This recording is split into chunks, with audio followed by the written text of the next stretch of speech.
Generational accounting. Generational accounting is a method of measuring the fiscal burdens facing today's and tomorrow's children. Laurence Kotlikoff's individual and co-authored work on the relativity of fiscal language demonstrates that conventional fiscal measures, including the government's deficit, are not well defined from the perspective of economic theory. Instead, their measurement reflects economically arbitrary fiscal labeling conventions. Economics labeling problem, as Kotlikoff calls it, has led to gross misreadings of the fiscal positions of different countries, starting with the United States, which has a relatively small debt-to-GDP ratio, but is, arguably, in worse fiscal shape than any developed country. Kotlikoff's identification of economics labeling problem, beginning with his 1984 Deficit Delusion article in the Public Interest, led him to push for generational accounting, a term he coined and that provides the title for his 1993 book, Generational Accounting. History. In 1991, Kotlikoff, together with Alan Auerbach and Jagadish Gokhale, produced the first set of generational accounts for the United States. Their study demonstrated a major fiscal gap separating future government spending commitments and its means of paying for those commitments, portending dramatic increases in the lifetime net tax burdens facing young and future generations.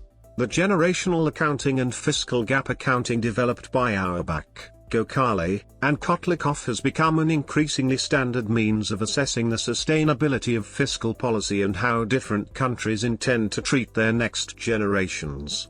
Recent generational accounting by the IMF and fiscal gap accounting by Kotlikoff confirm the truly severe long-run fiscal problems facing the US.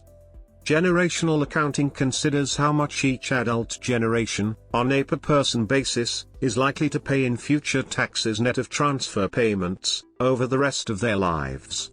Aggregating these remaining lifetime net tax payments of adults and subtracting them from the fiscal gap reveals how much today's and tomorrow's children must pay to resolve the country's fiscal gap if current adults don't pay more, on net.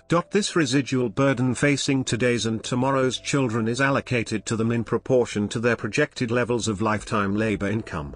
i.e., if each successive generation of children is expected to experience, on average, a 1% higher level of lifetime earners, generational accounting allocates to successive generations net lifetime tax payments that are 1% higher.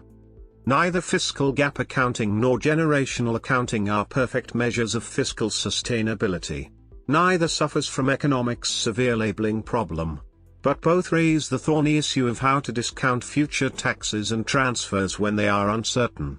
The Social Security Trustees Report, in Table IVB6, provides an infinite horizon fiscal gap analysis each year for the Social Security system by itself, in which the actuaries use a 3% real discount rate. The size of the fiscal gap can be sensitive to the choice of the discount rate. But so is the size of the present value of future GDP against which it is compared. Hence, the ratio of the fiscal gap to the present value of GDP is much less sensitive to the choice of discount rate. It is this ratio that determines what adjustment is needed to eliminate the fiscal gap.